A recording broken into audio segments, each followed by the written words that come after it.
Ahmed Slimani, à l'essence, c'est donc une chanson extraite de son dernier album. L'album, c'est Le Temps. Le titre, c'est Lebga Togo. Juste après ce qui suit, on reçoit donc nos invités.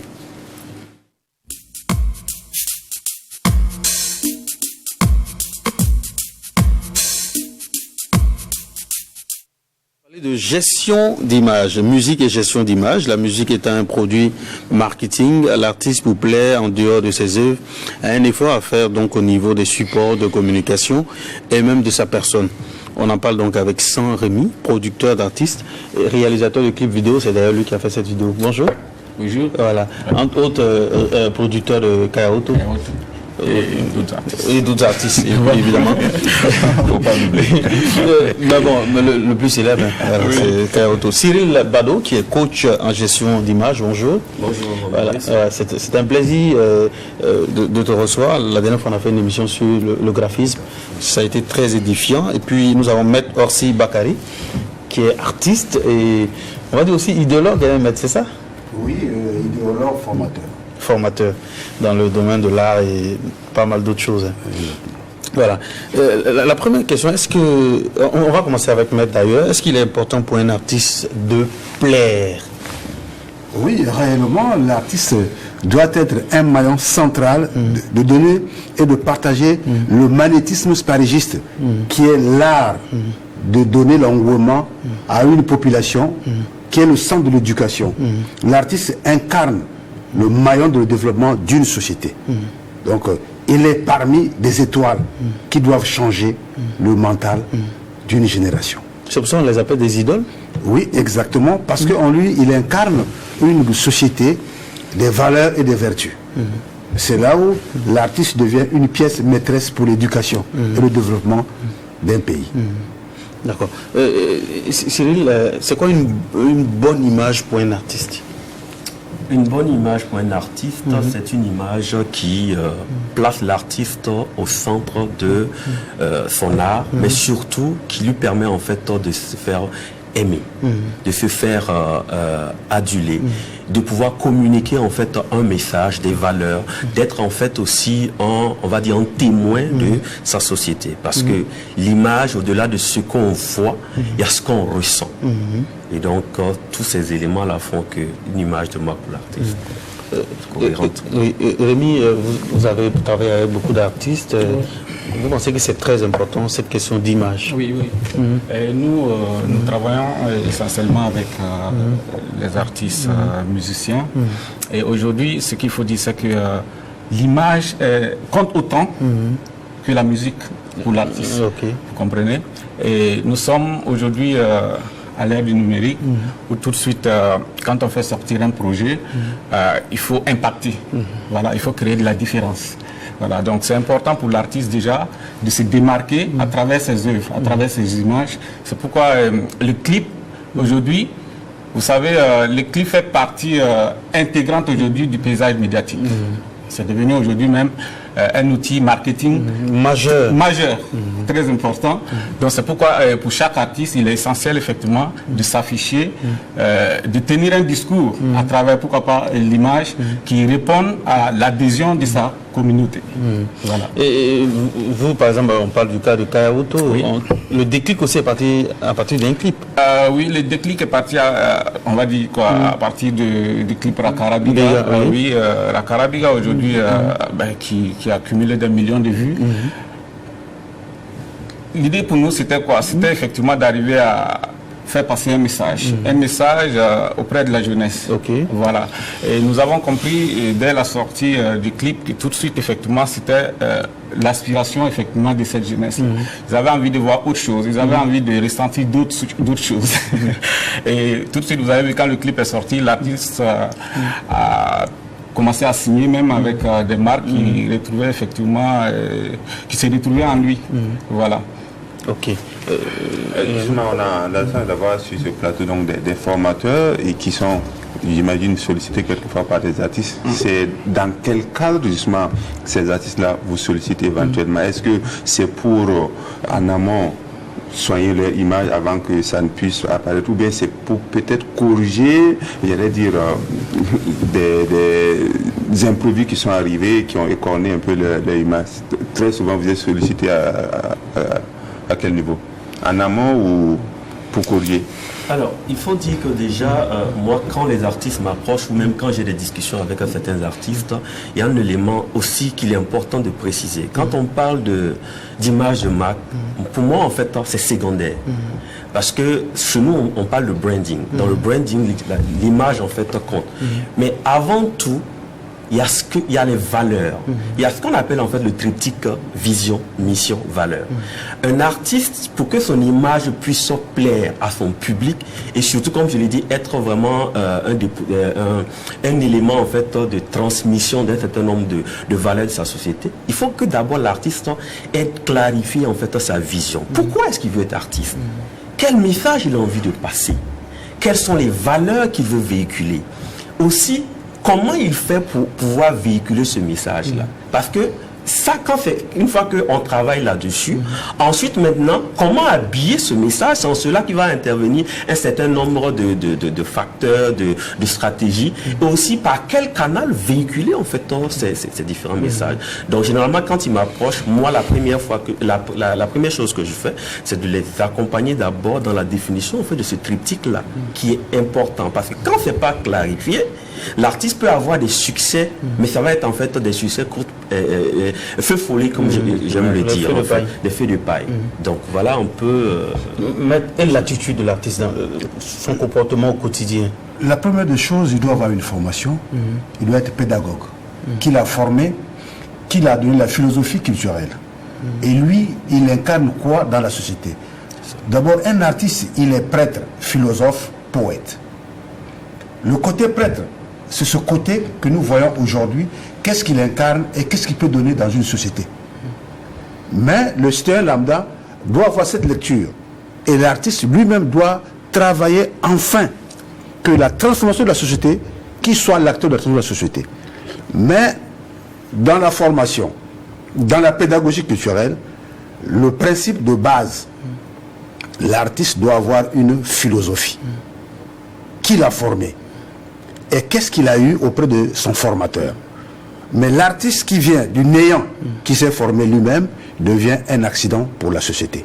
Parce qu'il n'incarne pas une philosophie du maître. Mais on parle beaucoup de cette histoire de l'artiste doit avoir un mythe, il ne doit pas être aussi accessible.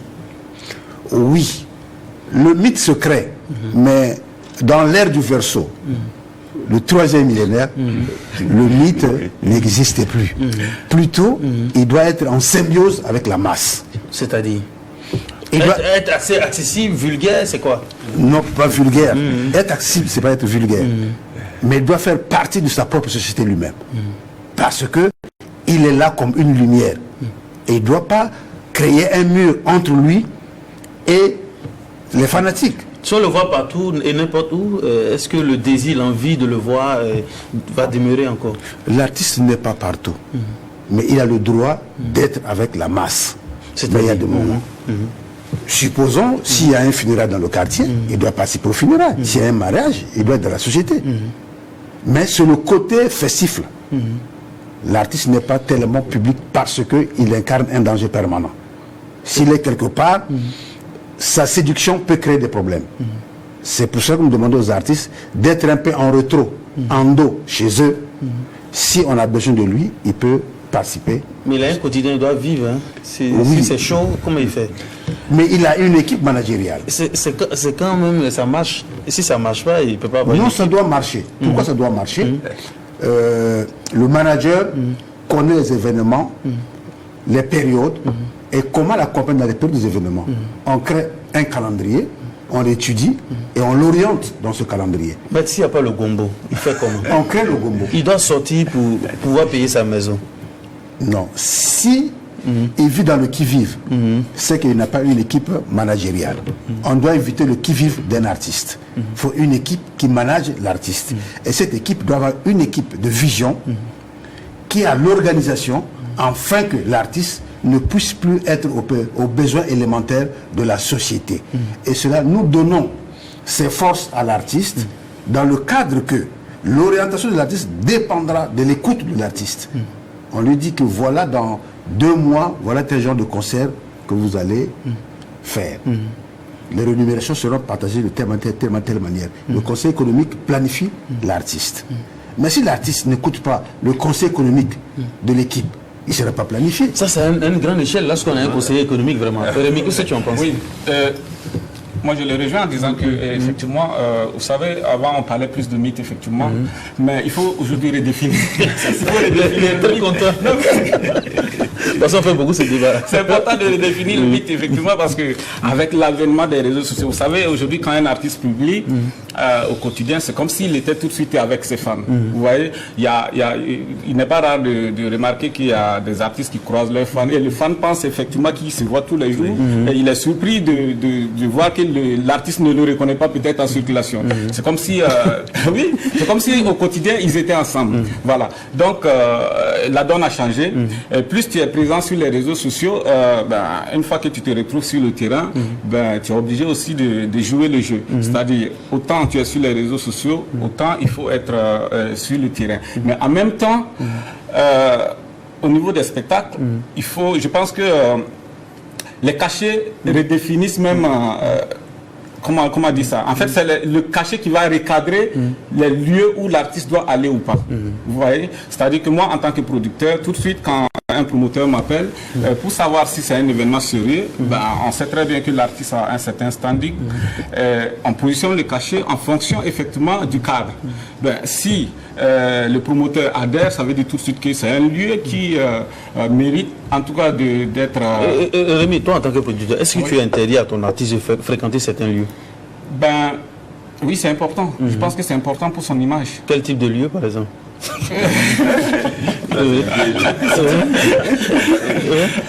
Alors, non, écoute, nous faisons attention quand même à l'image de l'artiste. L'artiste lui-même, il sait que aujourd'hui, son image, comme on l'a dit, c'est une image de marque.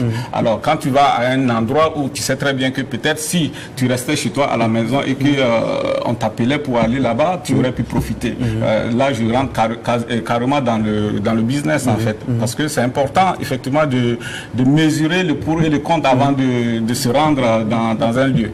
Moi, quand on me contacte pour une boîte de nuit, par exemple, vous savez, les boîtes de nuit aujourd'hui, c'est les lieux où l'artiste tourne énormément. Alors, ça veut dire la présence de l'artiste même dans une boîte aujourd'hui doit être recadrée. Vous voyez un peu... Comment ça? Quand je dis recadré, c'est-à-dire que il peut aller pour... Un artiste dans un cadre comme une boîte de nuit, c'est un lieu de vente d'image. Oui. Il vend son image en étant présent même en boîte de nuit.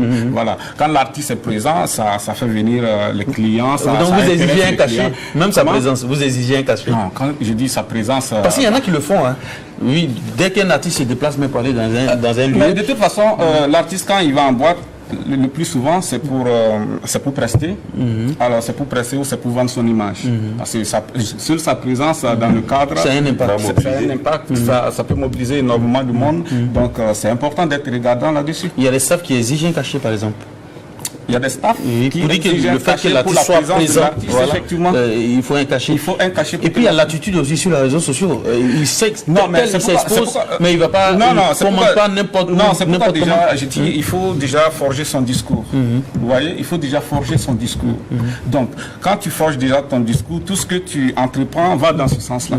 Voilà. Et il y a la communauté aussi qui se retrouve tout de suite dans ce que tu dis, et dans ce que tu prononces, et voilà. Oui. Justement, on remarque, je ne vais pas citer de nom, qu'il y a des artistes aujourd'hui qui vivent plus de l'exploitation de leur image que de leur production artistique. Comment on arrive à réussir ce pari-là et comment éviter, en tant qu'artiste, à ce qu'il n'y ait pas de déconvenus, parce que s'il n'y a pas de production sur laquelle se baser, que cette image-là venait à être écornée, bon, ça risque d'être la chute. C'est pertinent avec l'avènement des réseaux sociaux. Où on peut être ambassadeur de marque, on peut être, voilà, ainsi de suite. C'est une remarque assez pertinente aussi. Oui, la remarque est pertinente. C'est justement pourquoi Rémi disait tantôt, en fait, qu'il faut cadrer, en fait, le discours, le message. Je vais plus loin en disant aussi que au tout début, j'ai parlé de vision, mission et de valeur. C'est-à-dire l'image de marque sous-entend aussi le positionnement de marque. En fait, il y a un élément qu'il faut voir. Un artiste, c'est en même temps une entreprise. Les artistes doivent comprendre que ma carrière, c'est mon entreprise. Et donc, il y a un certain nombre de choses que je ne dois pas faire. Quand tu poses la question de savoir quelqu'un qui ne produit plus, et que son image, il vit certainement au dépend de son image de marque. Mais avant d'atteindre ce stade, il y a un travail qui a été fait. Ça ne vient pas ex nihilo. Ça veut dire qu'il y a un travail. Quand la carrière est bien construite, quand le branding est bien fait, quand on a défini en fait son positionnement, parce que en fonction de son positionnement aussi, il y a des endroits qu'on décide de fréquenter et il y a certains endroits qu'on refuse de fréquenter, comme il a dit. Donc le mythe, entre autres, même si aujourd'hui nous sommes dans une ère en fait où ce mythe en fait dans le temps où il fallait se cacher. Non, ce mythe là va en fait dépendre en fait de son positionnement de marque. Quelqu'un qui a un public, parce que un artiste aussi doit pouvoir, quand on parle d'artiste, c'est de pouvoir aussi définir en fait son public cible. On ne chante pas pour tout le monde, en fonction de son registre. Donc, il y a des milieux, par exemple, si ta cible n'est pas là-bas, qu'est-ce que tu vas aller chercher là-bas? Donc, c'est tous ces éléments-là, parce que lorsqu'on devient ambassadeur d'une marque, on incarne en fait les valeurs de sa marque. Mais avant d'être ambassadeur, il faut d'abord que toi-même tu aies des valeurs. C'est tes valeurs qui vont t'amener en fait à être détecté ou bien recruté en fait par telle ou telle marque. Donc tous ces éléments-là. Vous en tant que coach en gestion d'image, donc cela suppose qu'il faut être regardant au niveau des affiches de l'artiste, la photo. Et les vidéos, c'est ça? Le conseil que moi je donne souvent, la première chose qu'un artiste doit pouvoir faire, c'est sa biographie. Vous savez, il y a une chose, on n'achète pas un produit, on achète une valeur. On ne peut pas consommer quelque chose qu'on ne connaît pas. Pour pouvoir consommer le produit d'un artiste, donc sa chanson, il faut d'abord que les gens apprennent aussi à découvrir qui est derrière la chanson. C'est-à-dire que l'histoire de la personne en fait séduit. Et donc, il y a la bio. Une fois qu'on a rédigé la bio, on a fait le book et autres, mais aussi il y a l'identité visuelle.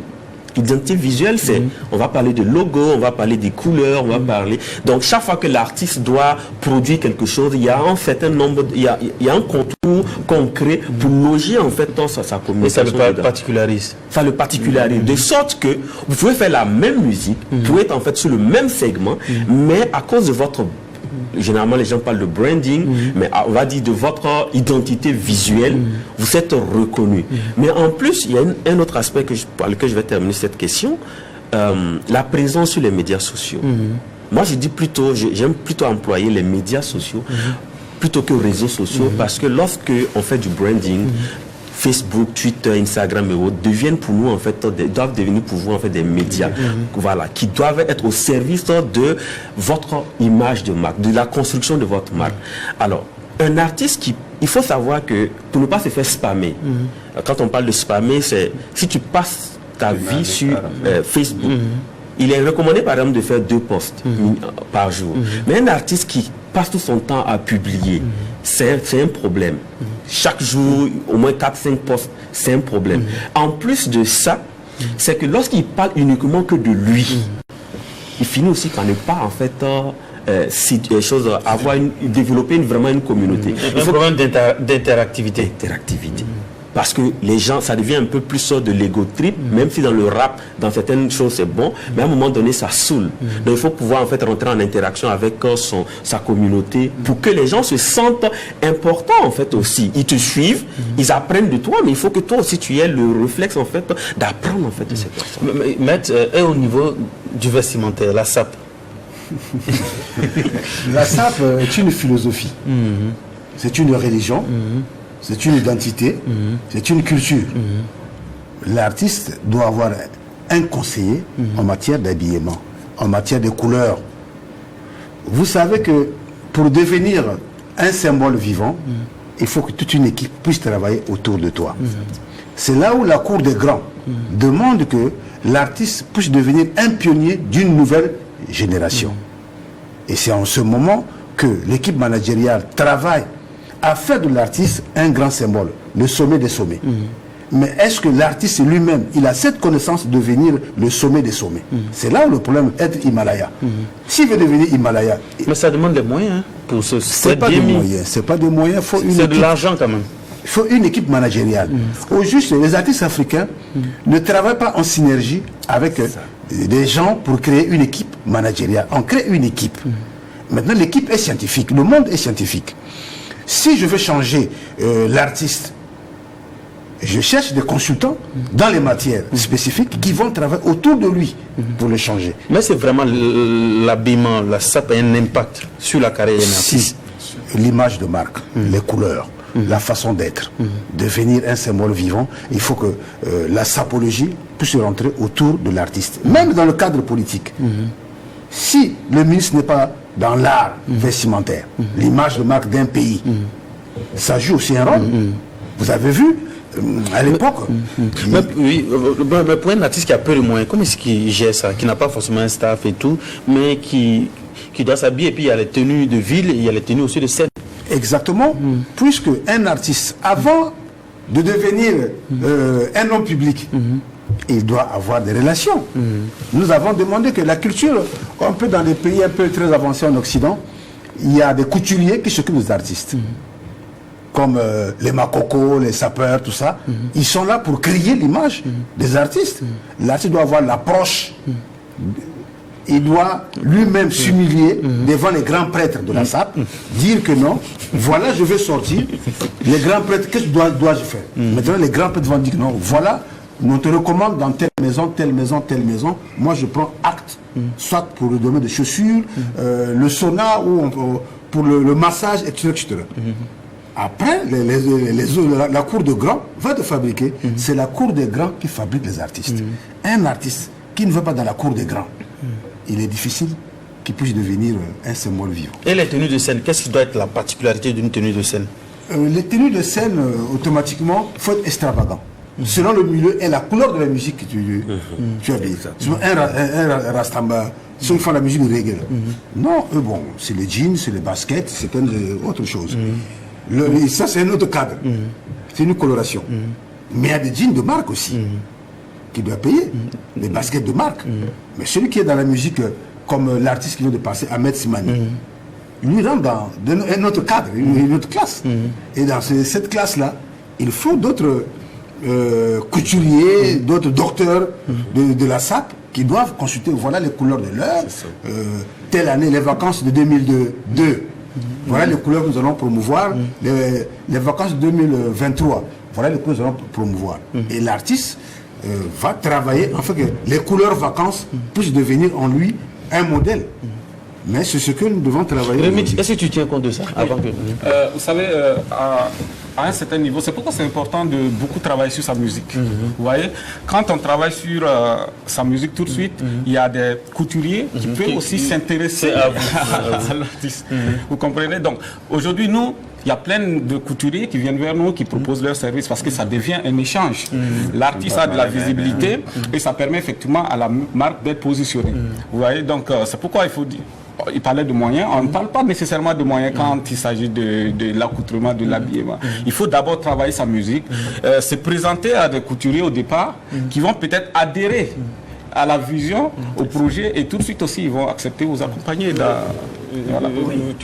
Vous voulez dire quelque chose? Oui, je veux juste confirmer ce qu'il dit. Et, en fait, tout part en fait de la vision. Ça veut dire que tu peux ne pas avoir les moyens. Comme quelqu'un, il y a un dicton qui dit que si tu n'as pas les moyens de ta politique, il faut avoir la politique de tes moyens. Donc tu peux ne pas avoir... En fait, ce n'est pas une question d'argent, c'est une question de vision. C'est une question en fait de fédérer des personnes, des intelligences autour de ma vision. Je n'ai pas d'argent. Mais comme il a dit, si j'approche en fait si je travaille ma musique comme Rémi l'a dit, et si j'approche par exemple un couturier, on va dire un styliste, pour lui dire voici, la personne je peux la mobiliser autour de mon projet. Je vais approcher par exemple un scénariste, je vais dire voici. Donc en fait le problème c'est que la plupart de nos artistes ne pensent qu'à chanter. Ils pensent que parce que j'ai une belle voix, je chante, et ils n'investissent pas en fait dans leur musique. Ils n'investissent pas. Parce que quand tu penses ça comme une entreprise, tu sais que chaque pécule que tu gagnes, il doit avoir une part qui est réservée à telle chose, telle chose, telle chose. C'est pas parce que tu as fait un concert que tu as eu 2 millions que tu prends immédiatement tes 2 millions là pour juste aller certainement toi-même te mettre au vert. Donc il y a une stratégie en fait derrière. Oui, tout à fait. Il y a un événement récent, notamment sur les réseaux sociaux, concernant un artiste qui est très bien connu, qui, à travers une affiche, si vous voulez, un visuel. Mais oui, voilà, tout à fait. Qui n'est pas dit justement voilà, du statut de l'artiste et tout ça. Je vais poser la question de savoir, est-ce que souvent ça peut être fait à dessein pour communiquer? Voilà, parce que moi personnellement j'ai du mal à croire que, à moins que ça ait été fait par les organisateurs et lui-même n'est pas impliqué par un artiste de la marque dont on parle là. Mais est-ce que par exemple vous en tant que coach, vous pouvez admettre que quelquefois on puisse créer un choc, les gens vont dire bon, ça là, ça ne ressemble pour communiquer pour est-ce que c'est possible? D'accord, merci. J'ai vu l'affiche dont vous parlez. En fait, Mewé je suis certain que Mewé n'était pas au courant de ça. C'est un événement qui a été organisé dans un on va dire dans un village quelque part et où il doit venir prester. C'est les organisateurs qui ont fait l'affiche. Parce que je suis certain que c'est parce que peut-être ça a été publié sur leur page et que finalement quelqu'un a vu ça et puis ça a fait le. Sinon, Mewé dans son voilà. En fait, déjà ça, je pense que il n'est pas au courant. Deuxième chose, quand vous dites qu'on peut faire quelque chose pour choquer, attends, il faut faire attention. C'est pourquoi je recommande souvent aux artistes de faire attention avec l'effet buzz. Choquer, quand c'est bien planifié, et aussi il faudrait que ça s'inscrive en fait dans les valeurs et dans la vision de l'artiste. Donc on peut faire quelque chose pour choquer, pour juste créer en fait cet effet buzz là. Mais il faut faire attention. Donc moi je recommande surtout que le buzz, quand on veut chercher, on veut faire le buzz, mais il faut que ce soit stratégique en fait. C'est vrai ce qu'il dit parce que on ne peut jamais maîtriser le buzz. Tout de suite on peut commencer, mais on ne sait pas où ça peut. Tu en as fait? Non. Non, jamais. Donc c'est pour ajouter. Vous savez, et là je m'adresse aussi aux artistes et au staff d'artistes. Vous savez, nous, pour des concerts à l'intérieur du pays, tout de suite, le promoteur, il prend ton nom, il prend ton affiche, et il prend ton image et il fait l'affiche qu'il veut. Il va dans une boutique, il donne tout de suite avec Word, il fabrique quelque chose rapidement. C'est pourquoi c'est important quand même pour le staff d'avoir quand même un graphiste. Propre à la maison, et quand vous voyez tout de suite l'affiche, vous n'avez même pas besoin d'attendre l'affiche. Tout de suite, quand vous programmez votre événement, faites sortir une affiche propre à vous qui répond à vos critères. À vos valeurs. À vos valeurs aussi, comme il a dit. Voilà. Donc, pour l'image qu'on a vue sur les réseaux sociaux, je ne sais pas, comme il a dit, je ne sais pas si l'artiste lui-même, il était au courant, mais je pense que s'il voit ça lui-même, il va recadrer ça. On est pratiquement au thème. Moi, ma question, ton artiste, tu as été ambassadeur de beaucoup de marques. Beaucoup de marques, effectivement. Lorsqu'on l'approche, qu'est-ce qu'on veut lorsqu'il se marque là? L'artiste a une communauté. Une communauté qui adhère tout de suite à ses valeurs, à sa vision. Et une communauté qui est on va dire, ce sont des inconditionnels aujourd'hui. Il a plus environ 1 million d'abonnés sur sa page. Et quand ces marques viennent vers Kayaoto, c'est aussi pour profiter de toute cette communauté-là. C'est pourquoi dès le départ déjà, c'est important pour l'artiste déjà de développer sa communauté. Vous comprenez? Le plus gros cachet, ça a été combien? On n'a pas encore fait le point. Vous êtes à combien de marques aujourd'hui? Une dizaine de marques, ouais. C'est bien juteux quand même. On va dire ça, ouais. Mais c'est un travail qui a été fait à la base, hein. Comme il a dit, on a pris le temps de penser sur son image. Voilà. Cyril, des artistes vous ont approché. Est-ce que les prix sont accessibles? Ils ont besoin de ton travail? Oui, les prix sont accessibles en fonction de... Vous savez, dans toute chose, le plus important pour nous surtout, ce n'est pas d'abord ce qu'on gagne. Et j'ai dit toujours, il faut travailler à devenir quelqu'un. C'est-à-dire, c'est ce qu'on devient, qui on devient en faisant quelque chose.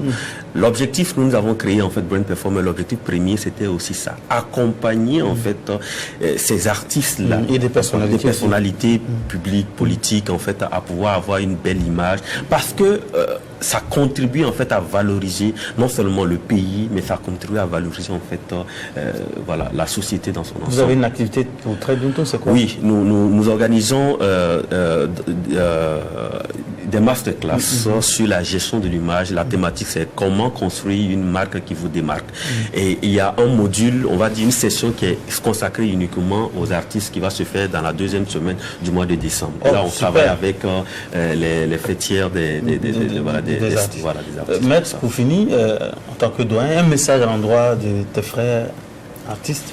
Oui, les artistes sont des ambassadeurs, ce sont des idoles, ce sont des sommets, mais ils doivent avoir la moralité culturelle. Qu'est-ce que nous apportons à une société? Que voulons-nous de cette société? Et quelle société voulons-nous construire de demain? En dehors qu'il soit artiste, il est parent, il est éducateur, il est membre d'une famille. Qu'est-ce que j'incarne en moi pour que ceux qui viendront après moi, cette génération, puissent profiter des valeurs et des vertus que je prône? C'est là où le nœud d'un artiste. Et il doit être aussi bien propre, sapé, soigné. Il doit d'abord être spirituel. S'il est spirituel, il peut changer. Mais la sape fait partie même de la spiritualité.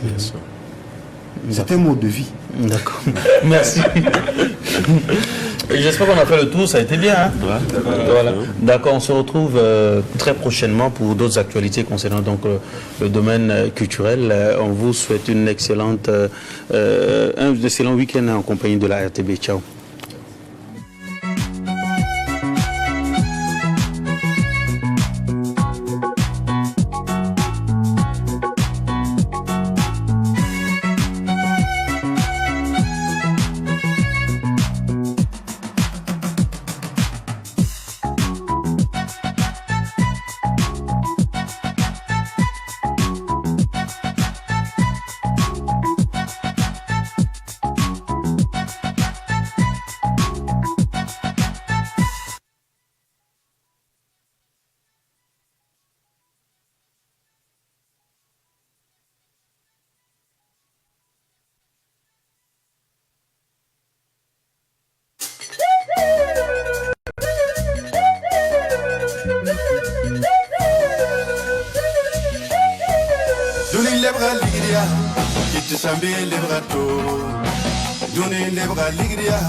Sinintara lebrato yetune lebra ligi tunna mrigi de nyorde lebrato baram yabria silila baram yabria silila komai yabria silili kombi bisa yabria silili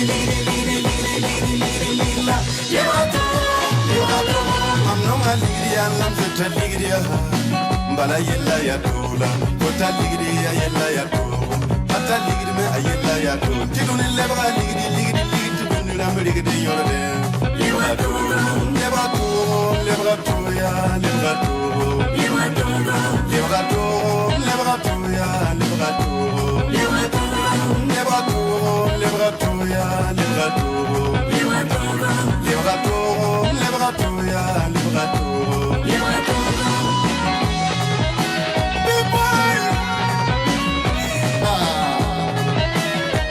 Jalo, Aliria went to him Nesongo, Bamtarunda to Bambiatura, Sapambe when Barque, Iska, Balayela Yato, Tibusa, Bamtamilia, Dilatiran Pusa, Sobo, Barca, when they come on Nisala, Nisasa.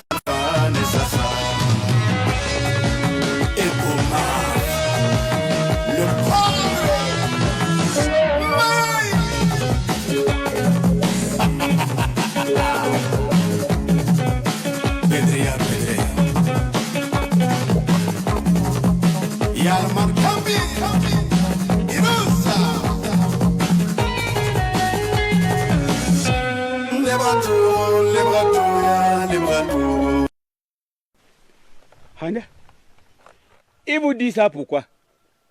C'est pour que vous alliez la soigner à sa place. Vous êtes médecin. La fille en question qui s'appelle Bibiche Je suis prêt. Tu me parles en tant que qui? Il voit la colère des ancêtres partout. Partout, mon frère. Le corps se trouve dans quelle morgue? On l'a déjà enterré. Gambi